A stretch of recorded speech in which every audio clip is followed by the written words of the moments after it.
Andaj muslimanët e parë e porosisnin njëri tjetrin që ta shfrytëzonin kohën dhe të kujdeseshin për jetën e tyre. Sot njerëzit e kalojnë një vit të plot dhe nuk e llogarisin veten e tyre, as fjalët që thonë, as veprat që bëjnë. Gjithë ditën dhe natën bëjnë mëkate dhe vazhdojnë e qeshin dhe nuk mërziten. Nëse ti i harron mëkatet e tua, dije se Allahu Azza wa Jall kur nuk harron. Një njeri devotshëm prej muslimanëve të parë i drejtoi vetes tij duke thënë: "O shpirti im, edhe sa ke ndërmend të flesh, dije se në varr do ta bësh gjumin të gjatë. Pra ngrihu dhe puno se ky është momenti i punës. Sot ka punë dhe s'ka llogari, ndërsa nesër do të jetë koha kur do të japësh llogari dhe nuk do të mundesh më të punosh asgjë nga veprat e mira."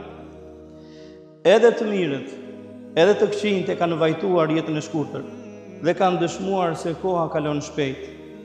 Të mirët e vajtonin jetën e shkurtër sepse nuk arrinin të bënin më shumë vepra të mira, ndërsa të këqijt janë pishman për veprat e këqija që i kanë bërë në ditët e kaluara.